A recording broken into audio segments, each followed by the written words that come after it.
السلام علیکم ناظرین، آپ دیکھ رہے ہیں نیوز پاک 24 اور میں جاوید شاہ ہوں۔ ہمارا موضوع ہے آؤ خود کو سدھاریں۔ آپ نے یہ مشاہدہ کیا ہوگا کہ جو ہم ترقی کرتے جا رہے ہیں، ہماری ترجیحات، ہماری پرائرٹیز بدلتی جا رہی ہیں۔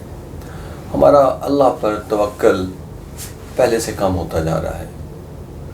ہمارے جو زمینی اسباب ہیں ان کے اوپر ہماری جو فوکس ہے وہ زیادہ ہوتا جا رہا ہے۔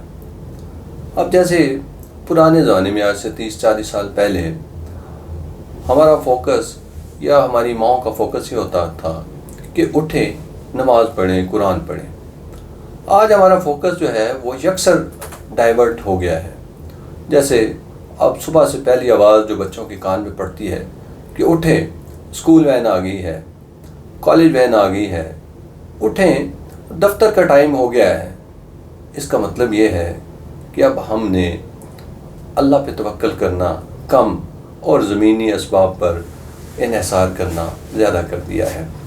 حالانکہ اللہ تعالیٰ اپنی پاک کلام قرآن پاک میں سورہ شورى آیت نمبر 12 میں فرماتا ہے کہ آسمانوں اور زمین کی ساری کنجیاں اس کے قبضے میں ہیں۔ وہ جس کے لیے چاہتا ہے رزق میں وسعت اور تنگی کر دیتا ہے۔ یقین منو وہ ہر چیز کا جاننے والا ہے۔ اب اللہ کی شان یہ بھی ہے کہ وہ کسی کو بیٹے دیتا ہے، کسی کو بیٹیاں دیتا ہے اور کسی کو دونوں دیتا ہے۔ اب ہمارے اوپر ہے کہ اگر ہم اللہ کا شکر ادا کریں گے تو یقیناً اللہ تعالیٰ اس میں اور برکت ڈالے گا۔ اب دیکھنا یہ ہے کہ آج ہم جو ہیں وہ کس دوراہے پہ کھڑے ہوئے ہیں۔ اب اللہ تعالیٰ نے جب ہماری کمزوریاں بیان کی تو وہ کمزوریاں یہ ہیں کہ انسان کمزور ہے، کم علم ہے، جلد باز ہے۔ اب یقیناً ہم اس کا مظاہرہ بھی کرتے ہیں کہ بہت سارے معاملات میں جو کہ ہمارے کرنے کے نہیں ہیں، جو اللہ تعالیٰ کے ہیں، جیسے کہ رزق دینا اللہ تعالیٰ کا کام ہے، عزت دینا اللہ تعالیٰ کا کام ہے، زندگی اور موت اللہ تعالیٰ کے ہاتھ میں ہے، لیکن ہم ان خوبیوں کا مظاہرہ کرتے ہوئے اب جب ہم یہ کام خود سے کرنا شروع کر دیتے ہیں، اب جیسے میں نے اس سے پہلے بنایا کہ رزق اللہ تعالیٰ کی طرف سے ہے، لیکن ہم جو ہے اس کو کمانے کی خاطر حلال و حرام کی تمیز کیے بغیر ایڑی چوٹی کا زور لگا دیتے ہیں، اور جو کام ہم پر فرض ہیں جیسے حقوق اللہ ہے، حقوق العباد ہیں، اس کے کرنے میں ہم سستی کا مظاہرہ کرتے ہیں۔ اور ہمارا ایک تقیہ کلام ہے کہ یار اللہ مالک ہے، اللہ قادر ہے، اللہ بخشنے والا ہے، اللہ غفور الرحیم ہے۔ وہ یقیناً اس میں کوئی شک نہیں ہے کہ اللہ تعالیٰ ایسا ہی ہے۔ اس تناظر میں ہم ایک معاشرتی برائی کا ذکر کرنا چاہتے ہیں جس کو رشوت کے لفظ سے تعبیر کیا جاتا ہے۔ اصطلاح میں رشوت اس عطیہ کو کہتے ہیں جو ایک فرد کسی حاکم یا غیر حاکم کو اس ارادے سے دیتا ہے کہ وہ اس کے حق میں فیصلہ کر دے یا وہ اس کو مطلوبہ چیز کا حقدار ٹھہرا دے۔ اب اس سے دوہرا نقصان ہوتا ہے۔ ایک تو رشوت بذات خود مطلب ضمیر کا سودا، اور دوسرا حق تلفی۔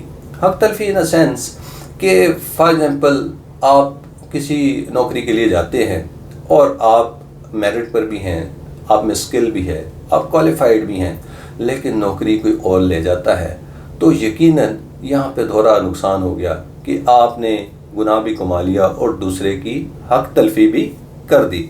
اب ہم اس نبی کی امتی ہیں کہ جنہوں نے کہا کہ اگر آپ میرے ایک ہاتھ پہ سورج رکھ دیں اور دوسرے ہاتھ پہ چاند رکھ دیں اور میرے پاؤں میں زمین و آسمان کے خزانے رکھ دیں، پھر بھی میں حق کو حق اور باطل کو باطل کہوں گا۔ اب اس چیز پہ ہم نے فیصلہ کرنا ہے کہ ہم رسول عربی کے ماننے والے ہیں کہ ہم چند ٹکوں پہ بک سکتے ہیں۔ اب اس کی بہت ساری وجوہات ہو سکتی ہے کہ رشوت لوگ کیوں لیتے ہیں۔ ایک تو یہ ہو سکتا ہے کہ وہ لوگ جو کہ رشوت لے رہے ہیں احساس کمتری کا شکار ہوں۔ احساس کمتری مین کہ کسی کے پاس گھر نہیں، گاڑی نہیں، اب وہ اس لالچ میں کہ یار یہ ساری چیزیں میرے پاس آ جائیں تو وہ ایک شارٹ کٹ وے اختیار کرتا ہے، ایک گناہ کا مرتکب ہوتا ہے جس کو رشوت کہتے ہیں۔ اب دوسرا طریقہ یہ ہو سکتا ہے کہ وہ دوسرے سے آگے نکلنا چاہتا ہے، اس کے پاس ہے फॉर एग्जाम्पल उसके पास गाड़ी है, वो चाहता है मेरे पास बड़ी गाड़ी आ जाए। उसके पास घर है, वो कहता है कि मेरे पास 1 कनाल का घर आ जाए, मेरे पास बैंक बैलेंस आ जाए। वो इन सारी लग्जरीज़ को अवेल करने के लिए ये इस बुराई का इंतखाब करता है। एक और भी वजह हो सकती है कि वो कामचोर हो, वो मेहनत से आगे ना जाना चाहता हो, वो शॉर्टकट तरीके के साथ आगे बढ़ना चाहता हो, तो वो इस बुराई का मुर्तकिब हो जाता है। अब ये तो लेने वाले की वजूहात हो सकती हैं, इसी तरह जो देने वाला है उसकी भी कुछ वजूहात हो सकती है। एक वो बंदा कि जो तंग आ चुका है अपने जायज़ काम के हसूल के लिए, वो चाहता है कि किसी तरीके से मेरा ये काम हो जाए, लेकिन वो काम हो के नहीं दे रहा, वो फिर उसको करने के लिए उसको मजबूरन रिश्वत का सहारा लेना पड़ता है। दूसरा तरीकाकार ये है, दूसरी जो वजूहात आप इसको कह लें कि एक बंदा है जिसको इल्म ही नहीं, अब वो फॉर एग्जाम्पल उसको पता ही नहीं कि इस जो काम करने का तरीकाकार क्या है, वे आउट क्या है, डॉक्यूमेंटेशन कैसे करनी है। अब वो इस सारी चीज़ से नाइल्म होने की वजह से अब वो इसका शिकार हो जाता है और वो रिश्वत दे देता है। तीसरी चीज़ ये होती है कि काहिली और सुस्ती, जो कि अक्सर हम पाकिस्तानियों में पाई जाती है।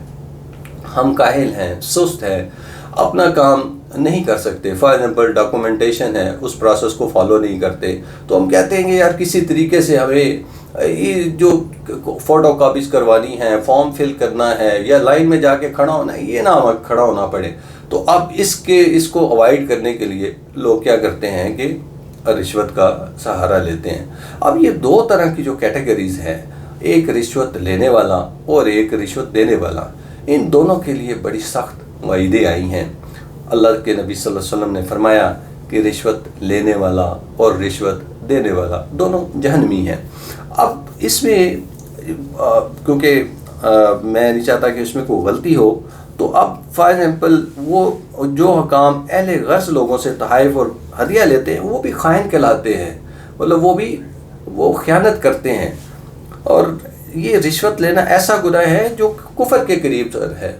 अब फॉर एग्जाम्पल हम अहले यूरोप को, अहले अमेरिका को, उनके ऊपर जब तनकीद करते हैं तो हम उनके ऊपर कुफर के फतवे लगाते हैं।